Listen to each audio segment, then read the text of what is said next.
हरिओम। आज गीता के दूसरे अध्याय के 54वें श्लोक 55 श्लोक में अर्जुन ने अपनी जिज्ञासा रखी, अपना एक प्रश्न रखा। अभी तक अर्जुन के जो प्रश्न थे वो किसी और स्तर से आ रहे थे, लेकिन अब जो प्रश्न है उसका स्तर एकदम बदल चुका होता है। अर्जुन बोले, हे केशव, समाधि में स्थिर बुद्धि वाले पुरुष का क्या लक्षण है? वह कैसे बोलता है, कैसे बैठता है और कैसे चलता है? अब अर्जुन का जो प्रश्न है, समाधि में जो स्थित हो गया है, क्योंकि भगवान अभी तक उसको आत्मा, ज्ञान योग, सांख्य योग की बात बताते आ रहे थे, तो जब उसने सब सुना तो उसके मन में जिज्ञासा पैदा हुई, और ये जिज्ञासा वास्तविक जिज्ञासा है। अभी तक तो जो बातें थी वो सुनी सुनाई थी, पढ़ी पढ़ाई थी, शास्त्रों में पढ़ी थी, कई बाहर से गुरुओं ने बताई थी। वो प्रश्न कर रहा था कि क्या होगा, सब मर जाएंगे, वर्ण संकर पैदा होंगे, हमें ऐसा राज्य नहीं चाहिए। वो जो जिज्ञासाएं थी वो समाज की ओर से थोपे हुए शब्द थे। अब उसके अंदर से कुछ उपजा है। भगवान की इतनी ज्ञान चर्चा के बाद उसकी एक स्थिति तैयार हुई है, और ये स्थिति का तैयार होना बहुत जरूरी है। अक्सर हमारे प्रश्न पढ़े पढ़ाए, सुने सुनाए शास्त्र वाले होते हैं कि राजा जनक ने अष्टावक्र गीता में पूछा है कि ज्ञान कैसे हो, मुक्ति कैसे हो, वैराग्य कैसे हो, तो हम भी वही प्रश्न कर रहे हैं। हमारी स्थिति वो नहीं है, जहां हम खड़े हैं वहां से प्रश्न करना। जो हमारी अवस्था है, अर्जुन की इससे पहले जो अवस्था थी वो कुछ और थी, लेकिन अब कुछ और प्रश्न है। वो अंदर से जिज्ञासा का प्रश्न है, और भगवान देख रहे हैं, और ये प्रश्न देखते ही भगवान के अंदर भी ये भाव प्रकट हो गया होगा कि अब पात्र तैयार हो रहा है, अब वो अंदर से जुड़ रहा है। अभी तक तो वो केवल बाहर की बातें कर रहा था, अपने को थोड़ा कुछ समझ रहा था, जान रहा था, विद्वान कह रहा था, पंडित किसी बातें कर रहा था, लेकिन अब वो पूरी तरह से नतमस्तक हो रहा है। या यूं कहें, यहां तक आते आते अर्जुन अब वास्तविकता में शिष्य बना है, समर्पण किया है, और उस अंतरतम की जिज्ञासा उसके अंदर पैदा हुई है। वो पूछ रहा है कि समाधि में जो स्थिर है, स्थिर बुद्धि वाले पुरुष का क्या लक्षण है? क्योंकि भगवान अभी तक कहते आए हैं कि समबुद्धि योग, बुद्धि को आत्म भाव में रखना, वो बुद्धि की बात कर रहे हैं, बुद्धि की ऊंची स्थिति की बात कर रहे हैं। तो अर्जुन का प्रश्न उठ गया है कि जिसकी बुद्धि स्थिर हो गई है, जिसका भीतर का दीपक एकदम ठहर गया है, टिक गया है, जिसके अंदर से कंपन सारी हिल गई है, सब कुछ हमारे मन के स्तर पर, बुद्धि के स्तर पर जो संशय बने रहते हैं, अहंकार और वासनाएं जो हिलाती रहती हैं, उससे हमारे पूरा अंतःकरण जो है वो हिलता रहता है। मन भी हिलता है, बुद्धि भी हिलती है, चित्त भी हिलता है, अहंकार भी हिलता है। तो जिसका सब कुछ एकदम स्थिर हो गया, ठहर गया हो, बुद्धि स्थिर हो गई हो, प्रज्ञा प्रतिष्ठित हो गई हो, मतलब अंदर की स्थिति क्या होगी ऐसे व्यक्ति की जिसकी प्रज्ञा प्रतिष्ठित होगी? तो अंदर की स्थिति क्या होगी? और अर्जुन फिर एकदम दूसरी बात भी जोड़ रहा है। वो कह रहा है कि जो ऐसा व्यक्ति है जिसकी प्रज्ञा प्रतिष्ठित हो गई है, उसका बोलना, बैठना और चलना कैसा होगा? शायद अर्जुन ये समझ पा रहा था कि अगर अंदर से कोई प्रज्ञा प्रतिष्ठित यदि किसी की हो जाती है तो फिर बाहर तो उसके लक्षण प्रकट होंगे ना, उसके शब्द तो, उसका उठना बैठना, उसकी हाव भाव, उसकी बॉडी लैंग्वेज तो कैसी होगी।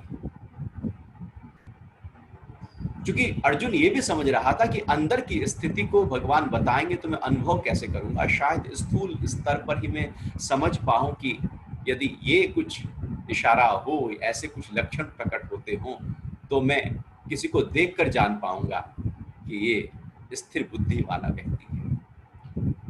यदि हम अपने को देखें तो हम भी तो ऐसे ही करते हैं, किसी के शब्दों के आधार पर हम तय कर लेते हैं कि व्यक्ति कहाँ टिका है, खड़ा है, क्योंकि शब्द भीतर का आईना होते हैं। अंदर बुद्धि के स्तर पर क्या चल रहा है, मन के स्तर पर क्या चल रहा है, शब्द बयां कर देते हैं। जो बोलते हैं और लगातार वही बोलते हैं, ऐसा नहीं कि बोला कुछ और है और फिर कहीं और कुछ बोला है, फिर कहीं और कुछ बोला है। हमारी जो कथनी है उसमें बहुत ही अंतर है। यदि देखा जाए तो हमारे अंदर कुछ और है और बाहर कुछ और है। हम बाहर जो बोलते हैं वो बहुत ही एकदम साफ सुथरा, अपने को अच्छा दिखाने के लिए, अच्छा जचाने के लिए, अपनी वाहवाही के लिए, अपनी कीर्ति के लिए, अपने मान के लिए, दिखाने के लिए कि मैं कितना मौलिक हूँ, कितना नैतिक मूल्यों से भरा हुआ हूँ, मेरे कुछ आदर्श हैं, सिद्धांत हैं, और उसी के आधार पर शब्द देने लगता है।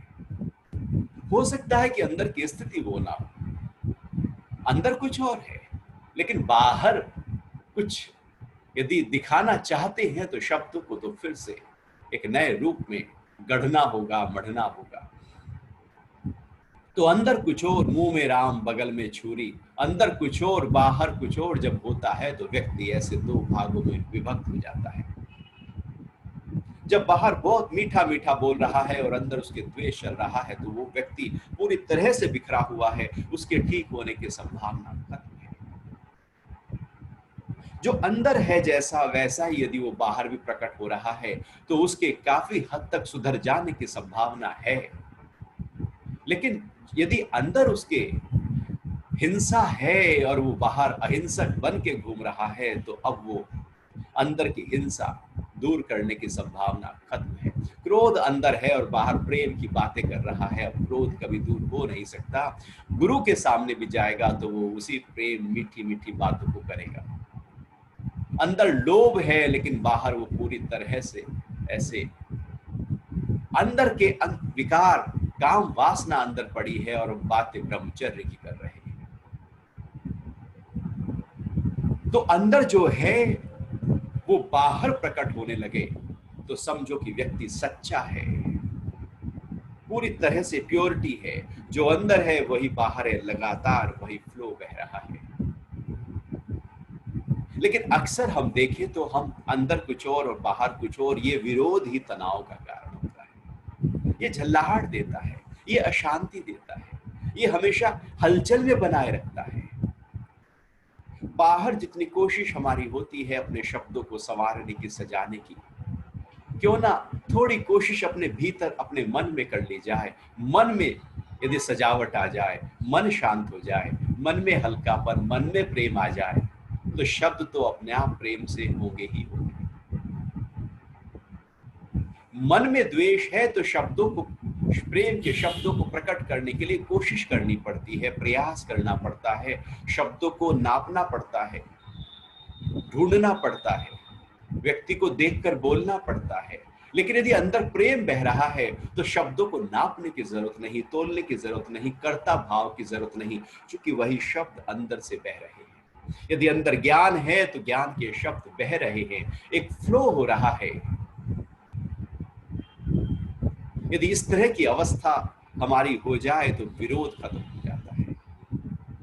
वैसे भी यदि देखा जाए तो शब्दों के आधार पर ही तो व्यक्ति को हम तोलते हैं। यदि कहीं कोई इंटरव्यू के लिए जाता है तो उसके थोड़ी देर के शब्दों के आधार पर उसकी सैलरी तय हो जाती है। शब्द ही तो हैं, एक ही जैसी डिग्री लेकर एक ही कॉलेज से निकले हैं और इंटरव्यू में सैलरी बिल्कुल अलग अलग होती है, क्योंकि शब्द कैसे दिए, किस तरह की बुद्धि पूरी तरह से खुली है या नहीं खुली है। तो शब्दों के माध्यम से व्यक्ति का पूरा व्यक्तित्व तय होता है। इसलिए अर्जुन पूछ रहे हैं वो बोलता कैसे है। बोलने की प्रक्रिया बड़ी महत्वपूर्ण है हमारे जीवन में। हमारे शब्द बहुत ही नपे तुले, सोचे समझे, बहुत ही ज्ञान से, प्रेम से, आनंद से बहने चाहिए, और वो ज्ञान और प्रेम, वो आनंद को अंदर से अपने बनाए रखने की कोशिश करनी चाहिए, क्योंकि सब शब्दों के आधार पर ही तो सब कुछ खड़ा है। हमारे सारे संबंध यदि घर के आप देखो तो शब्द पे टिके, बोलने पे टिके। हम क्या बोलते हैं, कैसा बोलते हैं, किस तरह का बोलते हैं। आप क्रोध में बोले जा रहे हैं, ईर्ष्या में बोले जा रहे हैं, तो संबंध टूट जाएंगे। जगत का सारा व्यापार शब्द पे खड़ा है, हमारी वाणी पर खड़ा है। इसलिए शब्दों को संभाल कर बोलना होता है, समझ कर बोलना होता है, ध्यान पूर्वक बोलना होता है। यदि शब्द हमारे सुधर गए, यदि वाणी को सुधारना हो तो मन को सुधार लीजिए, मन को सुधारना हो तो वाणी को सुधार लीजिए। एक को साधने से दूसरी सधने लगती है। मन यदि सध गया तो वाणी अपने आप सधी हुई होगी, यदि वाणी सध गई तो धीरे धीरे मन सधने लगता है। लेकिन वाणी सधी हुई वाणी की कोशिश होनी चाहिए कि मन भी पीछे पीछे सधे। ऐसा नहीं कि अंदर कुछ और चल रहा हो और बाहर कुछ और चल रहा हो। जैसे एक वो माता गुरु के पास बेटे को लेकर गई, छोटा बेटा था 10 साल का। तो गुरु जी से कहा, गुरु जी ये बहुत ही मीठा खाता है, जब देखो मीठा ही मीठा खाता रहता है, कभी गुड़ खाएगा, कभी चीनी खाएगा, ऐसी चीनी फाँक लेता है। रसगुल्ला है, रसगुल्ला खाएगा, लड्डू खाएगा, जो भी मीठा जहां भी दिखाई दे, इसके अंदर बहुत मीठे की इच्छा है। तो गुरु जी ने कहा ठीक है, ऐसा करना, 15 दिन बाद आए। तो गुरु जी ने अब 15 दिन बाद का समय दे दिया। तो माँ अपने बेटे को लेकर 15 दिन बाद आई। तो 15 दिन बाद जब माँ आई तो गुरुजी ने उसको प्यार से कहा कि बेटा, चीनी मीठा हमारे सिस्टम के लिए अच्छा नहीं होता, शरीर बिखरने लगता है। ज़्यादा मीठा खाओगे तो फिर मोटापा बढ़ जाएगा और पूरा सिस्टम पर उसका प्रभाव पड़ेगा, हमारे ब्लड पर असर पड़ेगा। हर तरह से बच्चे को समझाना शुरू किया। बच्चा समझ गया। अब चलने लगे तो माँ रुकी और गुरुजी से कहा, गुरुजी यदि केवल इतना ही बताना था तो ये तो आप 7-15 दिन पहले भी बता देते। तो गुरुजी कहने लगे कि देखो, जब आप आए थे तो मीठा मैं भी खाता था, मुझे भी आदत थी मीठा खाने की। कभी मैं गुड़ खा लेता, कभी कोई आप लोग प्रसाद दे जाते तो प्रसाद खा लेता। मीठे की एक जिज्ञासा, और खाने के बाद तो मीठा जरूर खाता। ये मीठा मीठा मेरे अंदर जीव में था। तो पहले मैंने 15 दिन उस मीठे को छोड़ने की प्रैक्टिस की। यदि मैं उस समय मीठा छोड़ने की बात करता तो वो केवल मेरे शब्द थे, मेरी अंदर की अवस्था कुछ और थी, मेरे अंदर कुछ और था, बाहर कुछ और था। अब मैंने मीठा छोड़ा है, अब मेरे अंदर मीठे की लालसा नहीं, अब मैं उसको ज्ञान दे रहा हूं।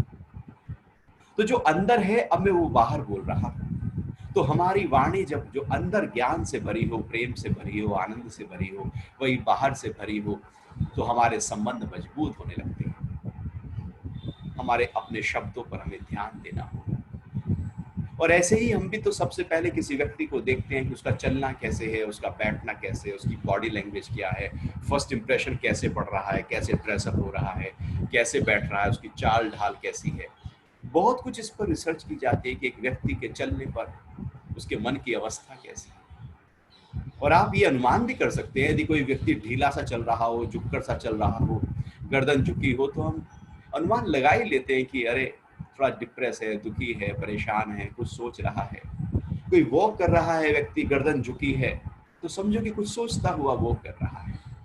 और किसी का सिर उठा है, एकदम कंधे पीछे की तरफ है, कमर सीधी है और पूरे लंबे कदम चल रहे हैं, हाथों का मूवमेंट भी पूरा हो रहा है, उसका जो चलना है उसमें कुछ उत्साह दिख रहा है। तो एक अनुमान लगाया जाता है कि हाँ, इसके मन की अवस्था उत्साह से है, उल्लास से है, खुश है ये अंदर से। उसका चलना बहुत कुछ उसके मन की अवस्था, उसकी भावनाएं बता देता है। तो इसलिए अर्जुन पूछ रहे हैं उसका चलना कैसा है, क्योंकि उसने आज तक ऐसे ही सीखा है। बोलना, बैठना, चलना अर्जुन ने सीखा है कि इस पर ध्यान देना होगा। तो हम भी यदि किसी को देखते हैं तो उसके बैठने, उसके चलने, उसके बोलने पर आकर्षित हो जाते हैं, मोहित हो जाते हैं। यदि वो बहुत ही कमर सीधी करके बैठा है, बिल्कुल सीधे होकर बैठा है, उसकी चाल में एक फलक है और उसके बोलने में एक नजाकत है, एक ज्ञान है, कुछ दिखता है बोलने में, तो हमें लगता है कि हाँ कुछ है। तो अर्जुन दो तरह के प्रश्नों की बात कर रहे हैं, अंदर की अवस्था की बात भी कर रहे हैं और बाहर प्रकटीकरण जो व्यक्ति का होता है उसकी बात भी कर रहे हैं। जीवन को यदि केवल प्रकटीकरण पर लगा दिया और दूसरे पक्ष पर नहीं लगाया, अंदर के पक्ष पर नहीं लगाया, तो भी अधूरा हो गया। और यदि अंदर के पक्ष पर लगा दिया तो बाहर तो उसका प्रभाव आएगा ही आएगा। महत्वपूर्ण बात ये नहीं है कि बाहर कैसा है, महत्वपूर्ण बात यह है कि अंदर कैसा है। क्योंकि अंदर यदि बहुत ही शांति है, ज्ञान है, आनंद है, तो उसका बाहर जो है वो एक जैसा नहीं होगा, उसमें बहुत ही विविधताएं हो जाएंगी। कृष्ण के जीवन दर्शन को यदि आप देखें तो बहुत विविधताओं से भरा हुआ है। कहीं युद्ध लड़ रहे हैं, कहीं रण छो रहे हैं, कहीं बांसुरी बजा रहे हैं और कहीं चक्र घुमा रहे हैं। कहीं युद्ध के लिए पूरी तरह से आक्रामक होकर युद्ध के लिए अर्जुन को प्रेरित कर रहे हैं और कहीं शांति का प्रस्ताव लेकर जा रहे हैं। कहीं पर गोपियों के वस्त्र चुरा रहे हैं तो कहीं पर द्रौपदी के वस्त्र जो चीरहरण हो रहा था उसकी रक्षा कर रहे हैं। एक बहुत ही अद्भुत तरीके से भगवान श्री कृष्ण का व्यक्तित्व है। अंदर जब स्थिति बहुत ही ज्यादा आत्म भाव की होती है तो बाहर कैसा होगा ये कोई निश्चित नहीं होता। इसलिए कहते हैं कि गुरु जो कहे वो कर, अंदर की जो स्थिति है, लेकिन जो करे, जो बाहर वो कर रहा है वो ना कर, क्योंकि उसमें विविधताएं बहुत हैं। उसके अंदर की स्थिति हम समझ नहीं पाएंगे। तो जो बाहर की अवस्था है वो और जो अंदर की अवस्था है वो, दोनों में बहुत भेद हो सकता है। अर्जुन दोनों की ही बात कर रहे हैं, लेकिन आगे के श्लोकों में जो भगवान आंसर दे रहे हैं तो वो कैसे बोलता है, बैठता है, चलता है, उसकी बात नहीं कर रहे हैं। वो भगवान वहाँ मेकओवर की बात नहीं कर रहे हैं, पर्सनैलिटी डेवलपमेंट की जो बाहर के स्तर की बात है उसको उन्होंने छुआ ही नहीं है। वो तो केवल अंदर कैसे पूरी तरह से व्यक्ति समाधि में स्थित हो जाए, उसकी वृत्ति इकट्ठी हो जाए, उसकी बात कर रहे हैं। तो ये प्रश्न एक था, लेकिन भगवान ने इसको लगातार आंसर किया, अनेक रूपों में बताया, बहुत पूरी तरह से एक एक श्लोक भगवान ने जो आंसर दिया है बहुत ही महत्वपूर्ण तरीके से असर करता है। अब भगवान समझ गए, पात्र तैयार है, मिट्टी गीली हो गई है, जो आकार देना चाहो दे सकते हैं। सोना गर्म है, जिस आभूषण जो बनाना चाहो, ढलना चाहो वो ढल सकता है। तो गीली मिट्टी हो गई है अर्जुन, अब भगवान उसकी नक्काशी कर रहे हैं। भगवान बता रहे हैं कि श्री भगवान बोले, हे पार्थ, जब पुरुष मन में स्थित कामनाओं को त्याग कर आत्मा में ही संतुष्ट रहता है, तब वह स्थित प्रज्ञ कहलाता है। जो पुरुष मन में स्थित कामनाओं को त्याग कर, अब ये कामनाओं का त्याग जो है ना, ये कोई आसान बात नहीं है। कामनाएं कहाँ जाती है, ये तो खड़ी रहती है, एक पूरी नहीं होती दूसरी और खड़ी हो जाती है। मन एक इच्छा को जैसे लगता है मन को कि ये तो पूरी होने लगी, अब मन दूसरी इच्छा खड़ी कर देता है, फिर वो पूरी होने लगती है, फिर वो तीसरी खड़ी कर देता है। ऐसे ही, और जब मन को लगता है कि एक मेरे हाथ से छूटी जा रही है कोई कामना, तो दूसरी कामना पकड़ लेता है। वो लगता है मन को कि एक तो पूरी हो ही नहीं सकती, तो वो दूसरी कामना खड़ी करने लगता है। एक जगह पर मन को जब लगता है कि यहाँ पर मेरी बात नहीं बनेगी, यहाँ पर मेरी इच्छाएं पूरी नहीं होंगी, मेरी कामनाएं पूरी नहीं होंगी, जैसा मैं चाहता हूं मेरे स्वार्थ पूरे नहीं होंगे, उसी समय मन अब दूसरी जगह एक नई तैयारी शुरू कर देता है, साथ साथ तैयारी शुरू कर देता है। ऐसा तो ये विचित्र मन है, इतना तो ऐसा उस्ताद है, चालाक है, चतुर है। वो एक पत्नी बिल्कुल कैंसर के 4th स्टेज पे थी और वो पति उसके पास बैठा है, बस अब गई और अब गई, ऐसे ही था स्थिति। दोनों रईस थे। तो पत्नी बोलती है, देखो मैं तो चली जाऊंगी, अभी तो कोई ज्यादा उम्र भी नहीं हुई है तुम्हारी भी, तुम भी 40 साल के ही हो, ऐसा करना तो मेरी याद में पूरा जीवन नहीं बिताना, तुम दूसरी शादी जरूर कर लो। तो उसने बड़े मन से कहा कि वैसे बिल्कुल है, वो तो नहीं है। फिर वो पत्नी बोली कि देखो ये जो मेरे जो कपड़े हैं ये भी वो यूज कर सकती है, मेरा घर, मेरी प्रॉपर्टी सब जो मेरे नाम है सब उसके नाम कर देना, लेकिन एक बात का ध्यान रखना कि वो जो मेरी मर्सिडीज है ना, बस वो उसको ना देना। तो पति एकदम बोलता है कि उसके पास तो पहले से ही ऑडी है। पति ने पहले से ही अपने ध्यान को, अपना मन जो था पति का, वो पहले ही किसी और स्त्री पर जा चुका था, क्योंकि उसे दिखा कि अब तो ये जा रही है, मन कहीं और जा चुका होता है। ये मन इतना विचित्र है, इतनी कामनाओं से भरा हुआ है कि इसकी कामनाएं पूरी होती ही नहीं है। जितनी कामनाएं इसकी पूरी करने लगो ये और मुंह बांधेगा, ये और मुंह बांधेगा। वो एक फकीर राजा के दरवाजे पर अलख जगाई और कहा कि मुझे भिक्षा चाहिए। राजा ने कह रखा था कि जो भी मेरे दरवाजे पर कोई फकीर आए तो मैं उसको भिक्षा अवश्य दूंगा। राजा के सामने ले जाया गया तो फकीर ने कहा भिक्षा हम देगी। तो राजा ने कहा ठीक है, भर दीजिए इसका कमंडल। हाथ में एक कटोरा सा लिए हुए था। तो उसी समय वो जो फकीर था उसने बोल दिया, राजन मेरी एक रिक्वेस्ट है कि जब तक ये भर ना जाए इसको भरते रहना, मैं खाली लेकर नहीं जाऊंगा। यदि तुम भर सको तो भरना, नहीं तो अभी मना कर दो। राजन ने कहा कैसी बात कर रहे हो, क्योंकि राजा के अहंकार को थोड़ा सा ललकार दिया गया।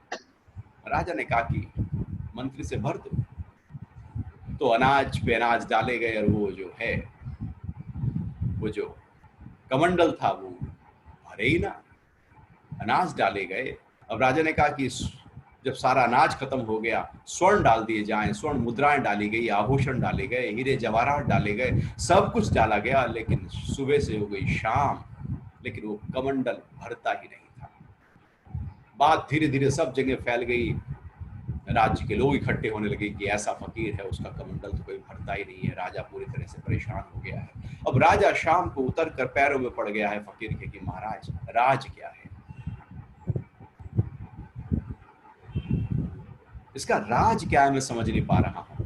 फकीर कहता है राज तो कुछ भी नहीं है, हम तो शमशान में ही रहते हैं। वहां पर एक शरीर था, एक आदमी का शरीर था, वो अध जली अवस्था में था, उसकी खोपड़ी थी, मैंने उसकी खोपड़ी उठा ली, उसी का कमंडल बना लिया। ये मनुष्य की खोपड़ी है जो कभी भरती नहीं है, जितना चाहो उसमें भरते जाओ भरते जाओ, ये भरती नहीं। हमारी कामनाएं कभी पूरी होती नहीं है, जितनी भी हो जाए थोड़ी ही लगती है। मन कहता है और ये और की तलाश जीवन भर लगी रहती है। और भगवान यहाँ पर कह रहे हैं कि कामनाओं का त्याग कर।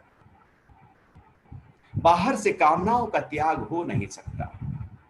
एक छोड़ोगे दूसरी खड़ी हो जाएगी, दूसरी छोड़ोगे तीसरी खड़ी हो जाएगी। और यदि कामनाओं को बाहर से छोड़ोगे तो अंदर से बहुत ज्यादा आप पकड़ के रखोगे कि मुझे इस कामना पे जाना नहीं है, वहां विरोध की अवस्था और जग जाएगी।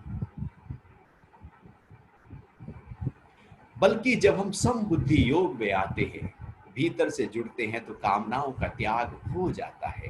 कामनाओं का त्याग करना नहीं है, ये तो होने की प्रक्रिया है। तो भगवान पहली बात कह रहे हैं कामनाओं का त्याग, इच्छाओं का त्याग, और दूसरी बात कह रहे हैं कि आत्मा से आत्मा में ही संतुष्ट। बहुत ही महत्वपूर्ण बात है। आत्मा से आत्मा में संतुष्ट अर्थात अपने से संतुष्ट। क्या हम हो पाते हैं अपने से संतुष्ट?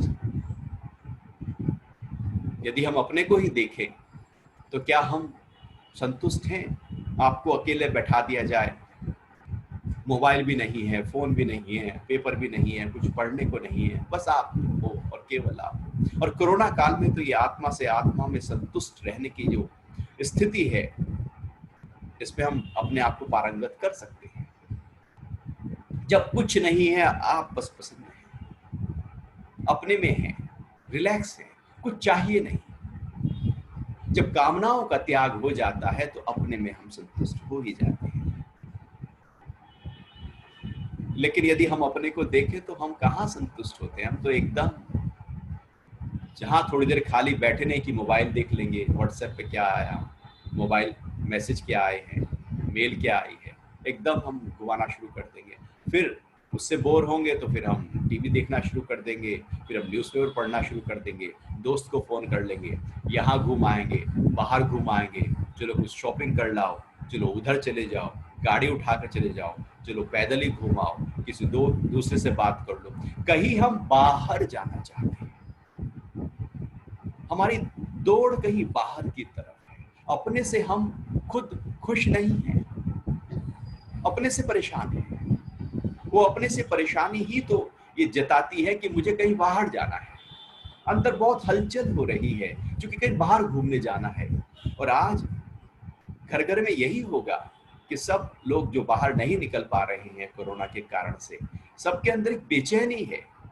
कहीं घूम के आएंगे, अरे ये कोरोना ना होता तो हम तो वहाँ हिल स्टेशन जाते, वहाँ जाते, विदेश घूमने जाते, वहीं नई जगह जाते। बाहर घूमने का अर्थात अंदर एक बेचैनी अपने साथ रहने से, घर वालों के गिने चुने थोबड़े देखने से पैदा हो गई है। यदि हमारे अंदर ये हलचल है तो हम अपने से तो कभी खुश हो ही नहीं सकते।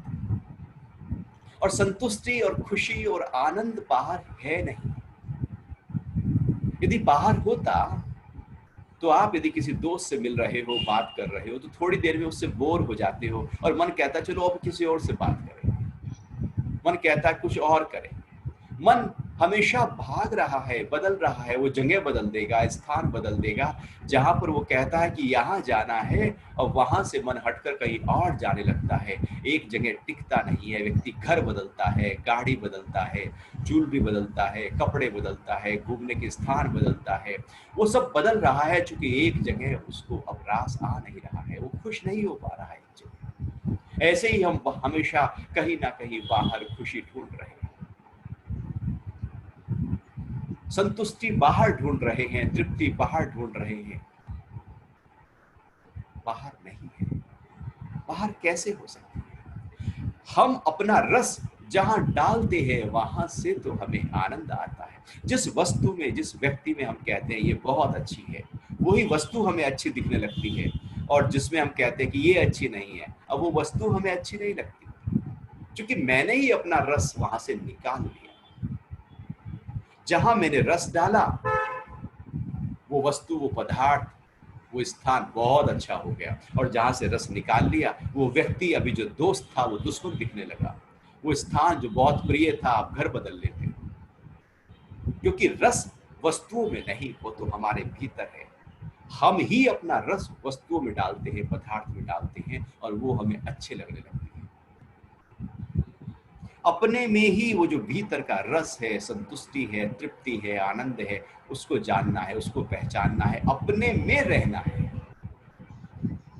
यदि अपने में रहना आ गया तो बात बन गई, फिर कुछ और चाहिए नहीं। कुछ भाग दौड़ जो जीवन की है, जो हमेशा हलचल है, वो सब शांत हो गई है, क्योंकि कुछ चाहिए नहीं, क्योंकि कामनाओं का त्याग हो गया है और अपने अंतरतम में मैं स्थित हो गया हूं। मैं अकेला हूं, मैं सुबह से लेकर रात तक आराम से अपने साथ बैठ सकता हूं। यदि हम अपने साथ ही नहीं बैठ सकते तो अपनी आत्मा को अनुभव करना बहुत दूर है, कभी अनुभव नहीं हो सकती। यदि अपने साथ ही नहीं रह सकते आत्मा, तो अपने साथ बैठने से उसका प्रारंभ होता है, उसकी यात्रा से।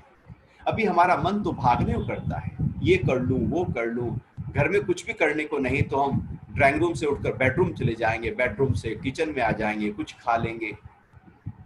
कुछ ना कुछ करने में हमारा मन लगा रहता है, कर्ता भाव इतना बड़ा है कि कुछ कर लूं, अर्थात हम बाहर की तरफ बह रहे हैं। हमारी ऊर्जा केवल बाहर बह रही है। ये बाहर बहती हुई ऊर्जा मुझे भीतर की संतुष्टि पैदा होने नहीं देगी। सारी एनर्जी तो बाहर बह गई है। जब हम सारी एनर्जी को अंदर की तरफ इकट्ठा कर लें और अपने से ही अपने आप में संतुष्ट होकर बैठ जाए, मुझको कुछ नहीं चाहिए, इतना कंटेंट हो जाए अंदर से। जैसे वो संत थे, पेड़ के नीचे बैठे ध्यान कर रहे थे, चेहरे पर एकदम दमक थी। राजा घोड़े से आ रहा था। राजा ने देखा कि अरे वाह, क्या संत हैं, क्या चेहरे पर दमक है। रहा नहीं गया, राजा घोड़े से उतरा, प्रणाम किया। संत ने आंख खोली। राजा ने ऐसा व्यक्तित्व, ऐसा आभा मंडल देखा ही नहीं था। राजा था लेकिन उतना खुश नहीं था जितना संत के चेहरे पर एक मुस्कुराहट थी।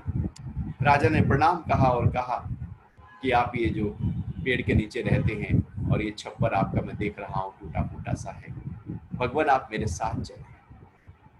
राजा से रहा नहीं गया और कहा कि मेरे साथ चले, मेरे राज्य में चले। तो संत ने कहा, हे राजन, फिर उससे क्या होगा? कि नहीं, आप मेरे राज्य चलें, वहां पर अच्छी तरह से रहने के लिए व्यवस्था होगी, खाने पीने के लिए सब अच्छी व्यवस्था होगी। संत ने कहा, उससे क्या होगा? राजा सोचने लगा कि नहीं, आपके लिए अच्छे कपड़े होंगे, अच्छे आभूषण होंगे, आप वो पहनिएगा, उससे क्या होगा? संत ने कहा। तो राजा थोड़ा सोच रहा था। राजा ने कहा कि मैं आपको एक अभी राज्य जीत के आ रहा हूं, वहीं से उस राज्य का राजा आपको बना देता हूं। संत ने फिर कहा कि उससे क्या होगा राजन? राजा ने कहा कि कीर्ति होगी, पद होगा, प्रतिष्ठा होगी, सब कुछ आपके पास होगा, जो चाहिए वो सब होगा। संत ने फिर पूछ लिया, उससे क्या होगा राजन? राजा भी सोच में पड़ गया कि आखिर उससे क्या होगा। मैंने इतना सब कुछ इकट्ठा किया है, आखिर उससे क्या होगा? तो राजन बोले, आप प्रसन्न हो जाएंगे, आप आनंद में आ जाएंगे, खुश हो जाएंगे, तृप्त हो जाएंगे। तो संत कहता है कि वो तो मैं अब भी हूं, मैं वो प्रसन्न हूं, तृप्त हूं, आनंद में हूं, संतुष्ट हूं, अपने में ही संतुष्ट हूं। इतना बखेड़ा मैं तेरे राज्य में जाऊं, राज्य देखूं, राज्य संभालूं, उससे संतुष्टि, यदि उससे संतुष्टि ही मिल रही है तो वो अभी से ही है ना। राजन, ये संतुष्टि पदार्थों में नहीं, राज्य में नहीं, ज्वारात में नहीं, बाहर नहीं है। यदि ये अंदर नहीं तो बाहर हो नहीं सकती। अपने अंदर की उस शांति को, शक्ति को, उस आनंद को पकड़ लो। बाहर के फैलाव में जो तुम ढूंढ रहे हो, जैसे सिकंदर भी बाहर ढूंढ रहा था, जब गुरु ने कहा कि बाहर नहीं तेरे भीतर है, तो वो अंतर्मुखी यात्रा उसकी प्रारंभ हुई थी। तो हमारी शांति आत्मा से आत्मा में संतुष्ट होने की जो प्रक्रिया है, वो भीतर की यात्रा है। उसमें हमें अपने आप को, तो भगवान कह रहे हैं कि वह एवढा उशीर कहलाता है। हे म्हटलं तर काबीच्या विचार नका, आता मी ना असं ठरवलं, जेव्हा जागेल तेव्हा उठायचं, कधी 6ला कधी 8ला, विचार नहीं प्रज्ञ है। जब पुरुष मन में स्थित कामनाओं को त्याग कर आत्मा से आत्मा में ही संतुष्ट है, तब वह स्थित प्रज्ञ कहलाता है। आगे भगवान कह रहे हैं कि दुखों के आने पर जिसका मन विचलित नहीं होता, सुखों में जिसकी लालसा नहीं है, और जो राग, भय और क्रोध से मुक्त हो गया है, ऐसा मुनि स्थिर बुद्धि कहलाता है। अब एक दूसरा भगवान श्लोक में वर्णन कर रहे हैं कि कौन है स्थित प्रज्ञ। कि जब दुख प्रकट हो तो मन ना हिले, और सुख प्रकट हो तो और सुख पाने की चाह ना हो। और असलियत में यदि देखा जाए तो हमारा जीवन ऐसे ही बीत जाता है। एक जरा सा दुख हम बर्दाश्त नहीं कर पाते, हम बड़े परेशान हो जाते हैं, बड़े हिल जाते हैं। जरा सा किसी ने कुछ कहा नहीं कि हम हिले नहीं, पति ने कुछ कहा नहीं तो पत्नी हिल जाती है, पत्नी ने कुछ कहा पति हिल जाता है, माता पिता ने कहा बच्चे हिल जाते हैं, बच्चों ने कहा माता पिता हिल जाते हैं। हम बहुत ही ज्यादा हिलते रहते हैं। कोई ऐसी बात जो मुझे अच्छी नहीं लगती, जब वो बात आती है, वो दृश्य आता है, वो परिस्थिति आती है, हम हिल जाते हैं और दुख अंदर प्रकट हो जाता है। जीवन में कष्ट आएगा, लेकिन उसको दुख में बदलने ना हो। कष्ट बाहर की स्थिति है, परिस्थितियां बाहर आएंगी, सबके साथ आती है, सबके शरीर में कुछ ना कुछ बीमारी आ ही जाती है। लेकिन उस बीमारी को जो शरीर में आई है, उसको हम मन में ले जाए और मन से दुखी होना शुरू कर दें। तन में थी बीमारी, मन में चले गए। व्यापार में था घाटा, उसे मन में लाकर दुखी हो गए। बाहर किसी ने कुछ कहा था, हम अपने अंदर लाकर उसको दुखी हो गए। जब बाहर से कुछ हो रहा हो और मन उसके बारे में सोच सोचकर परेशान हो रहा हो, वह दुख है। हम तो हर चीज को दुख के रूप में प्रकट कर लेते हैं जो मेरे अनुरूप ना हो रही है। कोशिश करनी है कि जब दुख आए, कुछ भी हलचल आए, परिस्थिति आए, समस्या आए, उसको ऐसे देखो, क्यों हिल जाते हैं? हिलने से उस दुख से ऊपर उठने के रास्ते नहीं मिल पाते। दुख में जब हिल जाएंगे तो और दुखी हो जाएंगे और अंधे कुएं में चले जाएंगे। दुख से उभरने के लिए दुख के साक्षी होना बहुत जरूरी है। दुख से थोड़ा किनारा करके, थोड़ा दूर खड़े होकर दुख को देखना बहुत जरूरी है। उसको देखो, वो आई है परिस्थिति, और जैसे ही देखोगे तो उससे निकलने के रास्ते हमको मिल जाएंगे। लेकिन हम खुद ही दुखी हो गए तो कैसे मिलेंगे रास्ते? इसलिए तो डॉक्टर जो है वो अपने पिता की हार्ट सर्जरी करता नहीं है। हार्ट सर्जन है, टॉप हार्ट सर्जन है, वो पिता की नहीं कर पाता, क्योंकि वहां पर वो एक आसक्ति है, राग है, अटैचमेंट है। उसकी वजह से वो साक्षी नहीं है और पिता का दुख उसके अंदर कहीं ना कहीं किसी ना किसी स्तर पर आ गया तो उसके हाथ हिलने लगेंगे। इसलिए वो अपने फ्रेंड सर्जन को कहता है कि आप सर्जरी कर दो। साक्षी नहीं हो पाता, और फ्रेंड सर्जन भले वो उससे जूनियर भी क्यों ना हो, वो साक्षी है, वो उस दुख का साक्षी है। इसलिए डॉक्टर यदि पेशेंट के दुख में दुखी हो जाए तो वो ट्रीटमेंट नहीं कर सकते, यदि वो साक्षी हैं तो ट्रीट कर सकते हैं। इसलिए कंसल्टेंट जो बाहर से आते हैं, कोई भी मामला हो, चाहे वो कंपनी के बड़े मामले हो या घर में कोई भी सिचुएशन आ गई हो, तो इसलिए जो बाहर के कंसल्टेंट है वो सलाह देते हैं, वो साक्षी हैं, वो दुख में लिप्त नहीं हुए, इसलिए सलाहकार हो सकते हैं। जो लिप्त हो गया है वो दुख से कभी निकल नहीं सकता। तो यदि हम दुख में लिप्त हो गए हैं तो दुख से निकलने के रास्ते हमको कभी मिल नहीं पाएंगे। जब दुख आए तो उससे हिलो नहीं, विचलित ना हो, भले उसके थोड़ा सा दूरी बनाओ, उसके साक्षी हो जाओ, उसको ऐसे देखो और उससे निकलने के रास्ते देखो। और जैसे ही दुख से हम दूरी बनाते हैं, दुख से निकलने के रास्ते आपको मिलने लगते हैं। तो दुख आए तो अंदर हलचल ना हो। राजा जनक बैठे थे अष्टावक्र के चरणों में और ज्ञान चर्चा हो रही थी, तो एक व्यक्ति दौड़ा हुआ आया, राजन राजन आपके महल में आग लग गई। राजा ने कहा जिसने लगाई है वो बुझाएगा, मैं तो गुरु के चरणों में बैठा। तो राजा का ध्यान महल की तरफ नहीं गया, वो गुरु के प्रति पूरी तरह से। नहीं तो कोई और हो तो दुख अंदर हिल जाए और भागे दौड़े। दुख पूरी तरह से बाहर से जो आया है राजा को हिला नहीं रहा है। एक अच्छा वो पात्र है, शिष्य है, इसलिए अष्टावक्र ने राजा जनक को पूरा ज्ञान दिया। और भगवान उसी की बात कर रहे हैं। कोई भी बाहर से दुख आए, समस्या आए, हिलो नहीं, विचलित ना हो, परेशान ना हो, उसको देखो, उसको समझो, निकलने का रास्ता मिल जाएगा। और जब सुख आए तो उसकी तरफ भाग ना जाओ कि बस ये सुख मिल जाए, मुझे बस ये सुख मिल जाए तो बहुत अच्छा है, और ऐसे ही और सुख मिलते रहे। एक लालसा फिर खड़ी हो जाती है सुख को पाने की, जबकि कुछ टिकता नहीं है। सब बीत रहा है, बड़े से बड़े सुख बीत जाएंगे, हम फिर क्यों लालसा रखते हैं? आज तक जीवन में इतने बड़े सुख आपके आए होंगे, जब शादी नहीं हुई होगी तो मन में इच्छा होगी, अरे वाह जब शादी होगी घोड़ी पे बैठेंगे तो क्या सुख होगा। तो घोड़ी पर बैठे, उसके बाद वो सुख भी चला गया। वो बड़े से बड़ा सुख, नौकरी नहीं मिली थी, नौकरी मिल गई, वो सुख आ गया, फिर वो चला गया। जो भी सुख आता है कुछ समय के लिए तो वो बहुत ही सुखी करता है, उसके बाद वो सुख कुछ करता नहीं है, क्योंकि अब नए सुख की तलाश शुरू हो जाती है। हर सुख जा रहा है, हर सुख के साथ दुख चिपका पड़ा है, सब बीत रहा है, बीत ही जाएगा, ऐसा कुछ भी नहीं है जो खड़ा रह जाए। भगवान कह रहे हैं कि दुख आए तो ना हिलो, सुख आए तो उसमें रमो नहीं।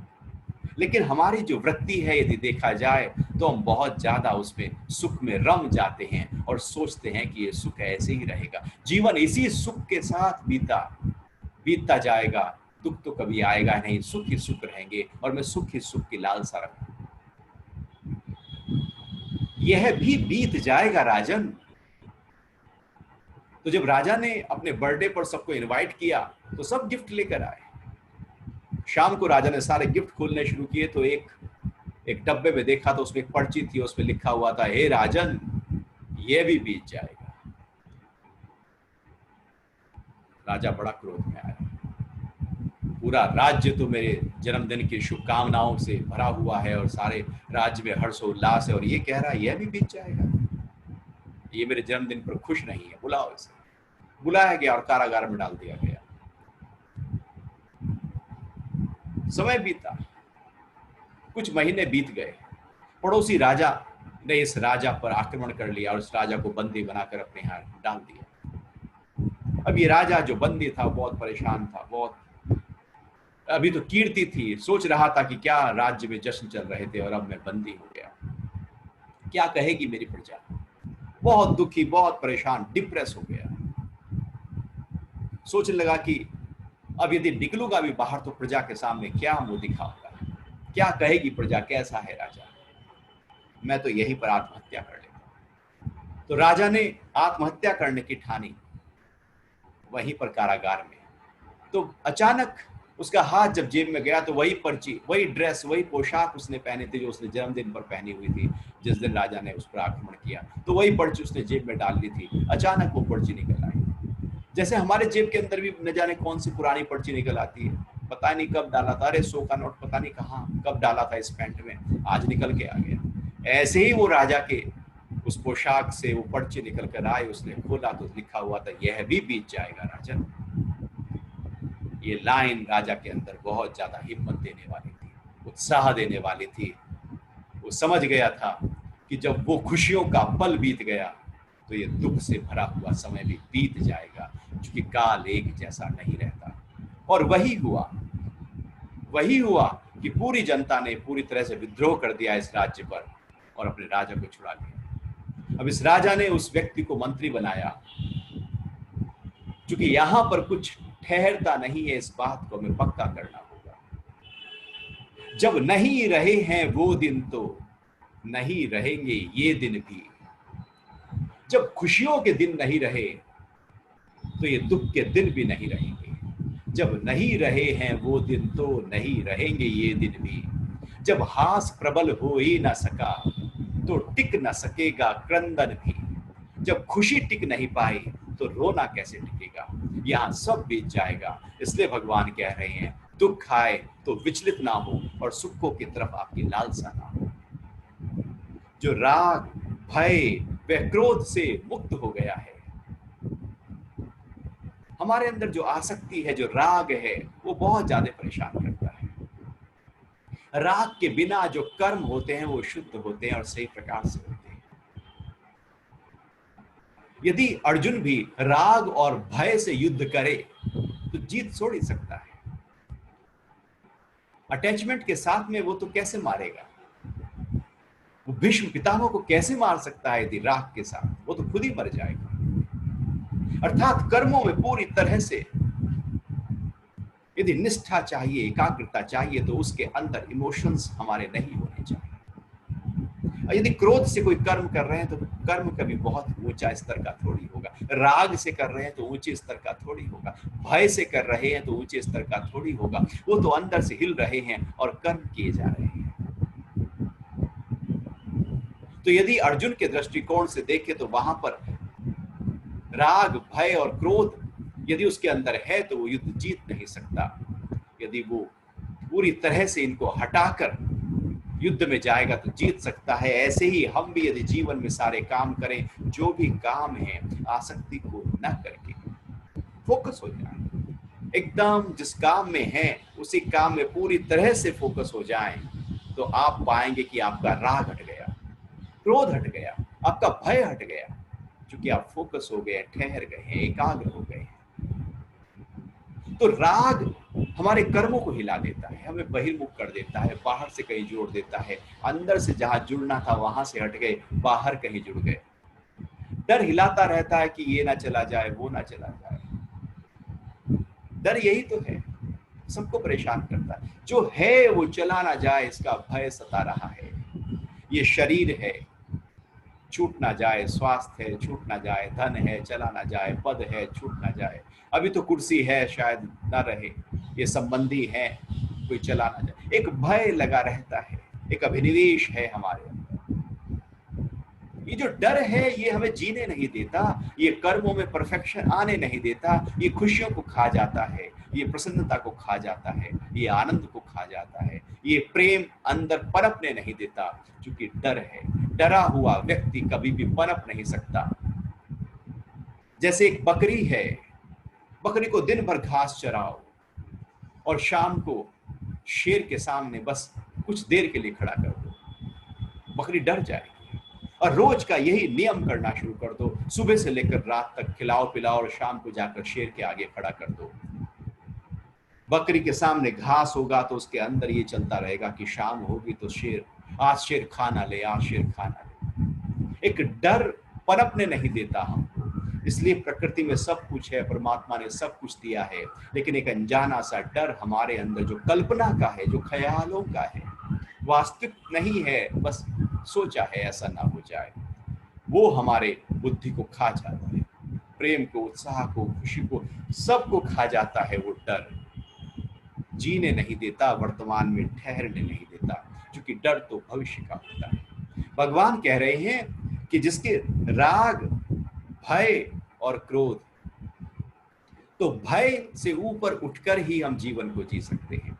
डरा डरा हुआ व्यक्ति कभी कर्मों में क्रिएटिविटी नहीं ला सकता। जीवन में कुछ नया करना हो, कुछ आगे बढ़ना हो, अपने कार्य क्षेत्र में आगे बढ़ना हो, जहां पर हम काम कर रहे हैं वहां पर आगे बढ़ना हो, और हम डरे डरे, आप डर डर के इंटरव्यू देने जाओ, आप कभी पास नहीं हो सकते। उत्साह से भरा हुआ व्यक्ति ही इंटरव्यू में पास हो सकता है, डरा हुआ कैसे होगा? डरे हुए को कोई काम थोड़ी दिया जा सकता है।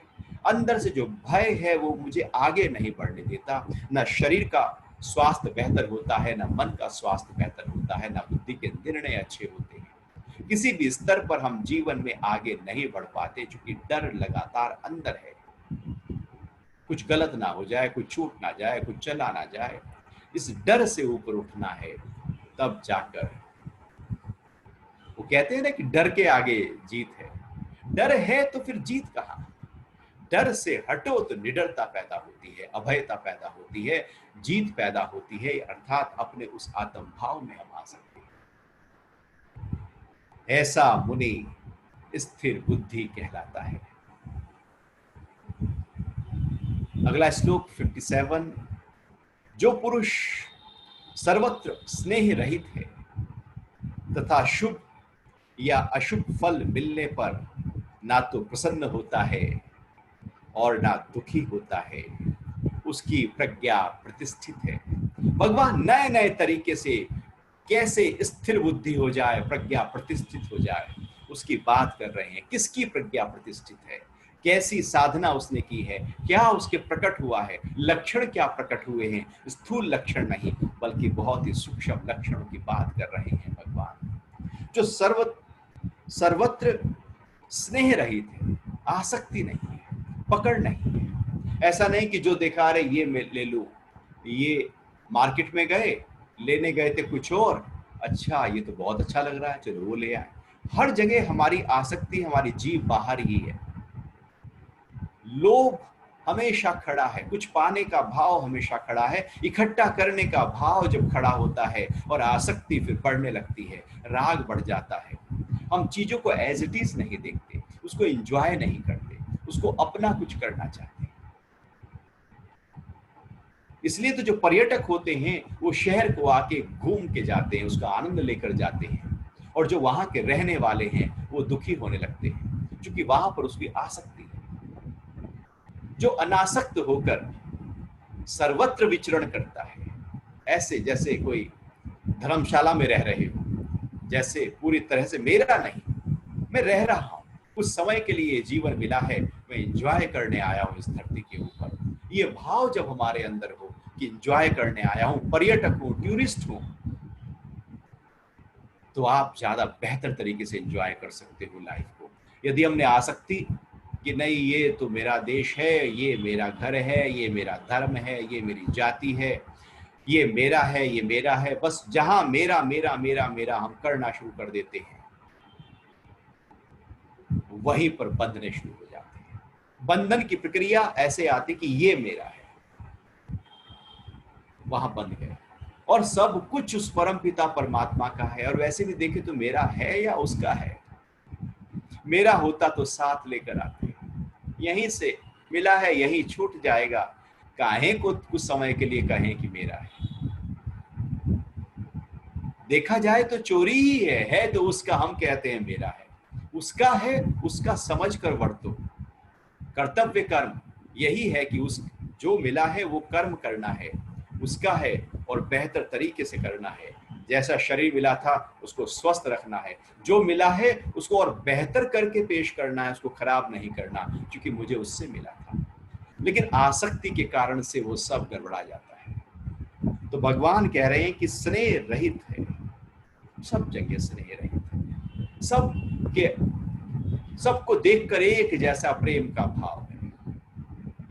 ऐसा नहीं कि ये मेरे वाले हैं तो बस मैं इसको ही ज्यादा प्यार करूंगा, अपने वालों को ही हम फूक फूक कर देख देख कर, अच्छा मेरे वाला है उसको हम ज्यादा ध्यान दें, तवज्जो दें, वैल्यू दें, आदर दें, सत्कार दें, फिर प्रेम तो कहीं खो गया ना। प्रेम तो सबके लिए एक जैसा होता है, कोई विशेष थोड़ी होता है। जब प्रेम में विशेषताएं पैदा होती हैं, निश्चितताएं पैदा होती हैं और कोई फोकस किया जाता है प्रेम में, तो बहता हुआ प्रेम जैसे बहती हुई नदी का पानी यदि गड्ढे में आ जाए तो वो बदबूदार हो जाता है। इसलिए ऐसे ही प्रेम जब कई विशेष पैदा होने लगे तो वो मोह बन जाता है, राग बन जाता है, वो बांध लेता है। भगवान कह रहे हैं सर्वत्र स्नेह रहित एक जैसे भाव में रहना है। शुभ और अशुभ मिलने पर ना तो प्रसन्न है और ना दुखी है, जैसा आया स्वीकार है।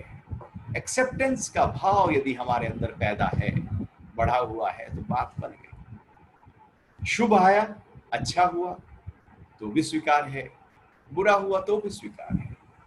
अच्छा अब तो हो गया ना, अब क्या कर सकते हो, उसमें अस्वीकार करके भी क्या कर लेंगे हम। बेहतर है कि स्वीकार करके कम से कम मन को तो शांत कर लो, और यदि मन को शांत कर लिया, कुछ अशुभ घटाता, मन शांत है तो और बेहतर आगे कर सकते हैं। अशुभ घटा, मन अशांत हो गया तो और बेहतर आगे कैसे करेंगे। कुछ अशुभ घटा, व्यक्ति डिप्रेस हो जाते हैं, दुखी हो जाते हैं, परेशान हो जाते हैं, आगे बढ़ने के रास्ते तो बंद कर देते हैं। अशुभ घटा है, स्वीकार कर लो, ठहर जाओ, एज इट इज एक्सेप्ट कर लो, और उससे निकलने के रास्ते अपने आप प्रकृति दे देगी, क्योंकि हमने उसको विपरीत परिस्थितियों को स्वीकार किया है, सहन किया है, और वहां पर प्रसन्न है हम। मेरी प्रसन्नता हिलनी नहीं चाहिए, मेरी मुस्कुराहट रहनी चाहिए। जब मुस्कुराहट होती है तो मन में नकारात्मक विचार नहीं होते, जब नकारात्मक विचार होते हैं तो मुस्कुराहट नहीं होती। दोनों में एक ही रह सकता है। जब आप बहुत ही परेशान है, हताश है, निराश है, तो आप चेहरे को देखना, वो लंबा हो चुका होगा, मायूस हो चुका होगा, क्योंकि मन का असर चेहरे पर आ जाता है। और यदि आप मुस्कुरा रहे हैं तो आप देखना उस समय कोई नकारात्मक थॉट नहीं होगा, एक ही रह सकता है, तो मुस्कुराहट रहेगी या नेगेटिविटी रहेगी। एक को पकड़ लीजिए, मुस्कुराहट को पकड़ लीजिए, नेगेटिविटी अपने आप चली जाएगी। बहुत ही सिंपल सा सिद्धांत है कि सुबह से लेकर शाम तक प्रसन्नता को पक्का करो, बढ़ाओ बढ़ाओ, नकारात्मक थॉट अपने आप चले जाएंगे। नेगेटिविटी को हटाने से नेगेटिविटी नहीं जाएगी, प्रसन्नता को लाने से नेगेटिविटी चली जाएगी। तो जो प्रसन्न है, शुभ घट रहा हो अशुभ घट रहा हो, दोनों अवस्थाओं में प्रसन्न है, अर्थात मजबूत हो रहा है। प्रकृति अनुकूल चल रही हो पेड़ों के या प्रतिकूल चल रही हो, खड़े हैं, लहला रहे हैं, हवाएं चलती हैं, पत्ते लहलहाते हैं, बारिशें होती हैं और खिलकर आ जाते हैं और निखर जाते हैं।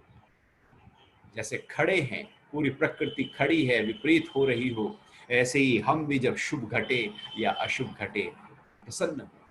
एक बहुत ही महत्वपूर्ण सिद्धांत है जीवन में हमेशा प्रसन्न रहने का। जो घट रहा है उसको एज इट इज देखो, अपने से जोड़ो नहीं कि मेरे अनुरूप नहीं हुआ तो मैं दुखी और मेरे अनुरूप हो गया तो मैं सुखी। अपने अनुरूपता से हटाओ, एज इट इज उसको देखो, प्रसन्नता रखो और फिर देखो जो भी घटा है वो शुभ और अशुभ रहेगा ही नहीं, दोनों ही एक हो जाएंगे। लेकिन जब स्वार्थ खड़े होते हैं तो स्वार्थ के अनुकूल हुआ तो शुभ, मेरे प्रतिकूल हो गया अशुभ। हर व्यक्ति की शुभ और अशुभ की परिभाषा अपनी अपनी है। यदि 7 अरब लोग धरती पर हैं तो 7 अरब ही शुभ अशुभ हो सकते हैं, सब अपनी परिभाषा करते हैं। एक की नौकरी गई, अशुभ हो गया, वही नौकरी दूसरे को मिल गई तो शुभ हो गया। उसके लिए जो शुभ है दूसरे के लिए वो अशुभ है। तो कैसे कहें कि क्या शुभ है और क्या अशुभ है? ये शुभ और अशुभ तो मैंने कहा, ये जो मैं कह रहा हूं ये परिभाषा अंदर से हटा दो तो हम अंदर से पूरी तरह से शांत हैं, ठहरे हुए, हमारी बुद्धि स्थिर हो गई है, एकाग्र हो गए हैं।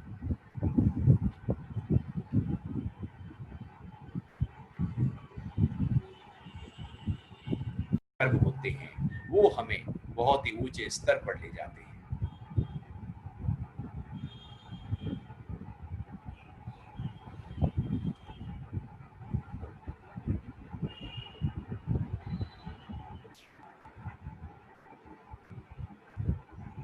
यदि हमारी तरफ कोई नेगेटिव है तो हमें किस तरह से अपने आप को रखना है? देखो, दूसरा नेगेटिव है और उसके कारण से आप भी नेगेटिव हो गए, तो फिर तो नेगेटिव नेगेटिव तो डबल नेगेटिव हो गया ना। वो दूसरा नेगेटिव है, यदि आप नेगेटिव हो गए, वो द्वेष में है, वो क्रोध में है, वो हिला हुआ है, उसके शब्द बिखर रहे हैं, तो आप भी वैसे ही यदि हो गए तो फिर उसमें और आप में कोई अंतर नहीं रहा, उसकी नेगेटिव का असर आप में आ गया। बुद्ध जा रहे थे, एक गांव से निकले तो वहां पर गांव वालों ने गाली देना शुरू किया। बुद्ध को गाली दे रहे थे और बुद्ध मुस्कुरा रहे थे। सब लोग नेगेटिव थे, ब्राह्मण लोग थे, वो जो वेदों का उस समय बहुत ज्यादा बखान कर रहे थे, बुद्ध तो कुछ और ही ज्ञान की धारा बहा रहे थे। तो बहुत लोग नाराज थे उस समय, गाली दे रहे थे, लेकिन बुद्ध मुस्कुरा रहे थे।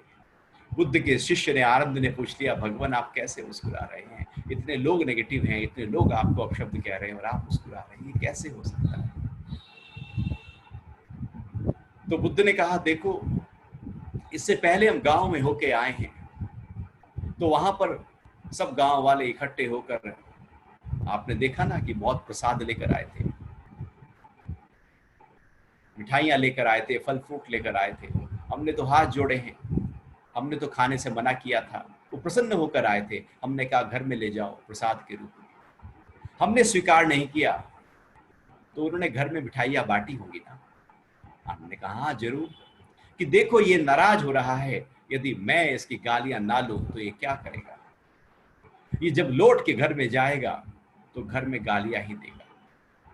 मैं यदि गाली ले लूं तो इसके ये सफल हो गया, ये नेगेटिव सफल हो गया है, इसके अंदर जो नकारात्मकता है। यदि मैं अपनी मुस्कुराहट को ना छोड़ूं तो इसकी नेगेटिविटी मेरे अंदर नहीं आएगी। नेगेटिव वो है और दुखी मैं हो रहा हूं, परेशान मैं हूं, अपने को मैं हिलाऊं।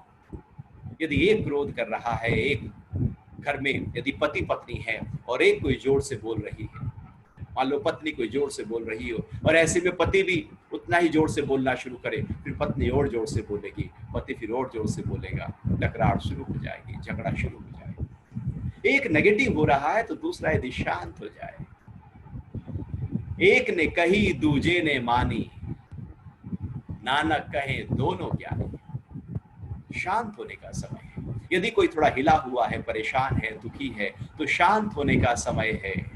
यदि शरीर से कोई बीमार हो तो हम क्या करते हैं? हम उसको हम करुणा रखते हैं, थोड़ा ध्यान देते हैं कि शरीर से बीमार है। कोई नेगेटिव है तो वो मन से बीमार है, ऐसे ही उसके प्रति भी वही करुणा का भाव हमें रखना होगा, वही भाव कि मन से बीमार है। करुणा वो प्रेम का भाव उसके प्रति लाएं, ना कि द्वेष का भाव लाएं, ना कि बदले में क्रोध उसको दें। क्रोध से क्रोध टकराएगा और दुश्मनी पैदा होगी, हम भी नेगेटिव हो जाएंगे। आप अपने अंदर प्रेम को बढ़ाएं, धीरे धीरे वो जो क्रोध है सामने वाले का वो शांत होता चला जाएगा। आपके शब्द ना बिखरे, उसके भले बिखर रहे हों। यदि आपके शब्द नहीं बिखर रहे हैं तो फिर उसका मन शांत हो जाएगा। तो ऐसे अपने आप को पूरी तरह से हमें शांत रखना होगा। नेगेटिविटी यदि बाहर से आ रही है तो भगवान कह रहे हैं अपनी प्रसन्नता को छोड़ो नहीं, प्रसन्नता को बनाए रखो। तो आज के लिए इतना ही रखते हैं। हरि ओम।